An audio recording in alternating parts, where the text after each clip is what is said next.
अहिंसा के पुजारी राष्ट्रपिता महात्मा गांधी को धर्म संसद बुलाकर उत्तराखंड में अपमानित किया जाता है मान्यवर, मध्य प्रदेश में अपमानित किया जाता है मान्यवर, छत्तीसगढ़ में अपमानित किया जाता है मान्यवर। मैं कहना चाहता हूं, अगर यह सरकार गोडसे की विचारधारा पर चल रही है तो मुझे कुछ नहीं कहना, लेकिन अगर गांधी के प्रति जरा भी सम्मान है तो उन लोगों के खिलाफ मुकदमे दर्ज करके उनको जेल के सीखचों के पीछे डालना चाहिए। यह राष्ट्रद्रोह है मान्यवर।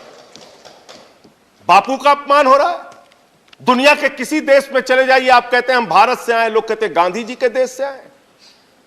उस महात्मा गांधी का अपमान इस देश में हो रहा है मान्यवर, आजादी के 75वें साल में, और सरकार खामोश, प्रधानमंत्री जी खामोश, कोई उसकी चर्चा नहीं करते, क्योंकि कहीं ना कहीं भारतीय जनता पार्टी जिस विचारधारा से आती है वो विचारधारा गोडसे को महिमा मंडित करने की विचारधारा है, गांधी के विपरीत काम करने वाली विचारधारा है।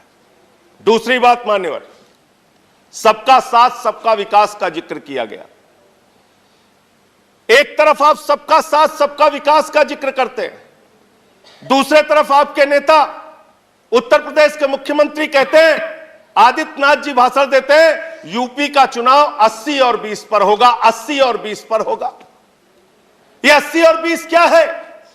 मैं आपसे पूछना चाहता हूं बड़ी विनम्रता पूर्वक, वो कोरोना की महामारी में जो लाखों लोग मारे गए वो 80 में आते हैं कि 20 में आते हैं? वो किसान जो 1 साल तक सड़कों पर बैठा रहा, 750 किसान शहीद हो गए, वो 80 में आते हैं या 20 में आते हैं? वो खुशी दुबे उत्तर प्रदेश की बेटी जो 1.5 साल से जेल में सड़ रही है, वो प्रभात मिश्रा जिसका फर्जी इनकाउंटर हो गया, वो हाथरस की बेटी जिसको रात में 2 बजे जला दिया गया, वो नौजवान जो लाठियों से पीटे जाते हैं मान्यवर, वो 80 में आते हैं या 20 में आते हैं? ये 80 और 20 में हिंदुस्तान को बांटना बंद करो, गरीब बच्चों के फीस पे चर्चा करो, तरक्की पर चर्चा करो। आप किस ओर हिंदुस्तान को लेकर जाना चाहते हैं? क्या आप करना चाहते हैं? आपने श्रेष्ठ भारत कहा, 17वें पॉइंट को मैं पढ़ रहा था मैंने, श्रेष्ठ भारत, और इस श्रेष्ठ भारत के साथ आप क्या कर रहे हैं? माननीय गृह मंत्री जी बयान देते हैं मुजफ्फरनगर में जाके, दंगे याद है ना? हाँ, आप 4 मिनट बोल चुके हैं मान्यवर। प्लीज, जिसके एक मेंबर है, जिसके एक मेंबर है, एज पर रूल्स जा रहा हूं, please as per rules, 10 as per rules, नहीं मेरे साथ न्याय कीजिए सर। एज पर रूल्स मैंने आपका नाम लेट से आया, मैं आपको अवसर दे रहा हूं। एक मेंबर अगर आप नहीं, अगर आप, मैं उस पर बहस नहीं करना चाहता, मैं रूल्स के अनुसार आपको मौका दे रहा हूं, नहीं तो मैं दूसरे किसी को आमंत्रित करूंगा। 2 मिनट में करें आपको ऑलरेडी 4 मिनट बोल चुके हैं। प्लीज मान्यवर, मैं बड़ी विनम्रता पूर्वक आपसे कहना चाहता हूं, हमारे देश के गृह मंत्री इस भाषण में श्रेष्ठ भारत की बात कही गई, वो भारत श्रेष्ठ है, श्रेष्ठ था, श्रेष्ठ रहेगा, लेकिन उस श्रेष्ठ भारत को आप दिन रात पाकिस्तान से डराते हैं। बिहार का चुनाव होता है, पाकिस्तान से डराते हैं, यूपी का चुनाव होता है, पाकिस्तान से डराते हैं, पंजाब का चुनाव होता है, पाकिस्तान से डराते हैं। अरे पाकिस्तान से डराना बंद करो, हम 130 करोड़ हिंदुस्तानी हैं, हम किसी पाकिस्तान से नहीं डरते। अगर भाजपा के लोगों को डर लगता है तो चुनाव प्रचार में निकलना बंद कर दीजिए, लेकिन पाकिस्तान की चर्चा चुनाव में मत कीजिए।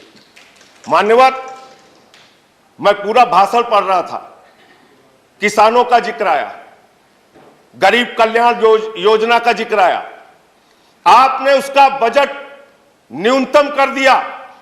इसका मतलब मार्च तक गरीबों को मुफ्त राशन मिलेगा, चुनाव खत्म, गरीब राशन की योजना खत्म।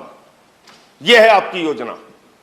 हम सारे लोग श्रेष्ठ भारत को मानते हैं, भारत माता की जय लगाते हैं, लेकिन भारत माता, मैं कंक्लूड कर रहा हूं सर, भारत माता की जय तो तब होगी जब उस मां के 130 करोड़ बच्चे, हिंदू हो, मुसलमान हो, सिख हो, ईसाई हो, अगड़ा हो, पिछड़ा हो, दलित हो, सवर्ण हो, जब सब खुशहाल रहेंगे, एक साथ मिलकर चलेंगे, तब भारत माता की सही मायने में जय होगी। जब गरीब बच्चों को अच्छी शिक्षा मिलेगी मान्यवर, अच्छा इलाज मिलेगा मान्यवर, तब ये देश, जब किसान को उसके फसल का दाम मिलेगा, तब भारत माता की जय होगी। इसलिए जो भाषण में आपने लिखा जो बात आपकी सरकार की ओर से कहलवाई गई और जो आपका कर्म है, उसके बारे में एक ही बात कहना चाहता हूं कि तू इधर उधर की ना बात कर, ये बता कि काफिला क्यों लुटा। मुझे रहजनों से गिला नहीं, तेरी रहबरी पर सवाल है।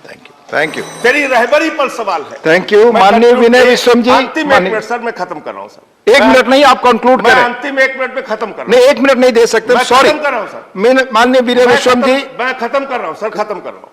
मैं सिर्फ आपसे यही कहना चाहता हूं, आपके माध्यम से सरकार से निवेदन करना चाहता हूं, चुनाव मुद्दों पर लड़िए, देश का माहौल मत बिगाड़िए, देश को नफरत की आग में मत झोंकिए, देश को इस चुनाव को माननीय विनय विश्वम, कराइए। माननीय विनय विश्वम, इस पूरे चुनाव में यूपी में